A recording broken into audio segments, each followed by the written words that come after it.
Hello and welcome back to DJCamel Reviews, and today I'm reviewing It Chapter 2, directed by Andres Muschietti. I think that's how you pronounce it. Actually, I don't think that, I haven't got a clue.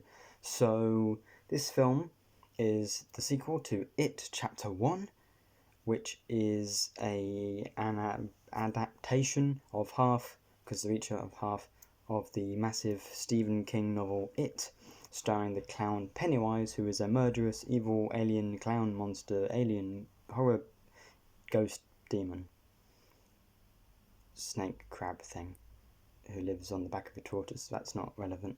Who every 27 years pops up in this little town in America called Derry in Maine and eats children. Nom nom nom. And he's spooky and he has red balloons. So the first film I really liked. The camaraderie of the cast, the young cast, or the children actors do appear in this film, but they're de-aged by CGI because they have to look the same age as they did 2 years ago, which of course they don't. So yeah, the first one was really funny as well. It wasn't just a horror film, and I think these two films are kind of more supernatural thrillers, I guess.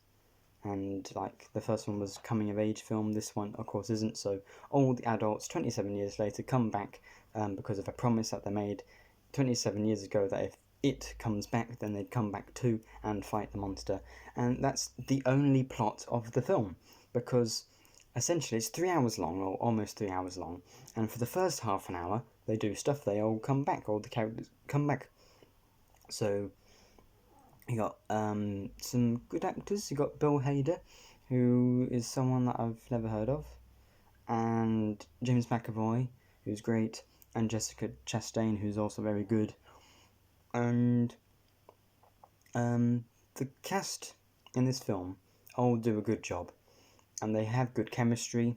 However, they are split up for most of the film. Essentially, they all come back, and then they, for like an hour and a half, or an hour, maybe an hour and a half, probably that, they go around and they have just horror set piece after horror set piece after horror set piece, walking around by themselves in the town with no plot at all. It's just interweaved with flashbacks of when they were kids, and I don't think the structure of this film is good at all. It's really, really, really poorly done. You have a good setup, and then some of these sequences are very good. The visuals and the soundtrack and the cinematography in this film are all pretty good. I wouldn't say they're amazing, but I think the director has a good vision, or at least, well, like, he knows how to do a good horror, like dramatic, tense build-up scene, and then some scares and some good horror imagery.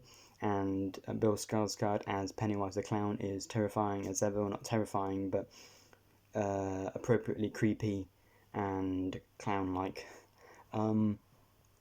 So there are things to like in this film. The soundtrack and the cinematography and all that looks good. Like, from that level, it's technically a good film. It's well made, competently, I guess, from that standpoint. But artistically, like with the plot, there isn't a plot really. So I wasn't that engaged. And of course, when you have a clown jumping out at an adult compared to a child, the way that you like the perspective isn't as strong there, because you're not looking at this from the eyes of children. You're looking at it as adults, and some of them are kind of underdeveloped as well. I think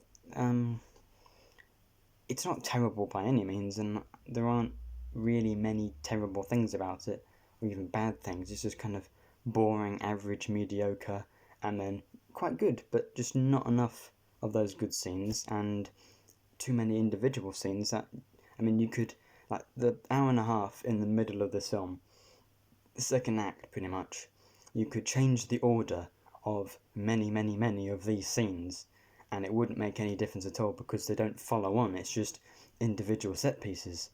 There's not really a plot that moves the story forward, so you can okay, that happens, and then that leads to that, and that leads to that, and they're getting closer towards their goal. They just like each character is going on their own individual journey, and so they're not actually connected in any way. And I think there was one scene, I'm not going to give it away, I'm not going to give away what happens, but there is one scene in this film that I thought was absolutely superb and just a true cinematic, masterpiece. That one scene on pretty much every level, and if it had been as good as that for the whole film, I would have loved it. And sometimes I do actually like films that are just kind of, you have cool stuff happening, but because this is a sequel, and I just there weren't enough of those good scenes to justify the structure that this film had. So, I mean, it is kind of funny. The effects aren't that great. Music and cinematography and all that, and acting also is good. I just think the first one's a whole lot better, and this one, you can kind of leave the first. You can just watch the first film and enjoy it. I don't think you have to really watch this one. I mean, because it kind of ruins it a little bit. Yeah, I wasn't too convinced by this. It's not terrible by any means. I'd just say it's pretty average overall, because the tone, and it keeps going up and down whether I liked it or didn't like it. And also, is it supposed to be scary? Is it supposed to be funny? Is it supposed to be a mixture of both? Is it supposed to be creepy or absolutely utterly terrifying? Is it supposed to be a thriller or a comedy or an action film or whatever? It's all over the place. Chapter 2 is all over the place, and you know, some good stuff, some bad stuff. It will be successful, I'm no doubt about that. I'm going to have to give it Chapter 2 a 5 out of 10, and I will see you next time on DJCamel Reviews. Goodbye.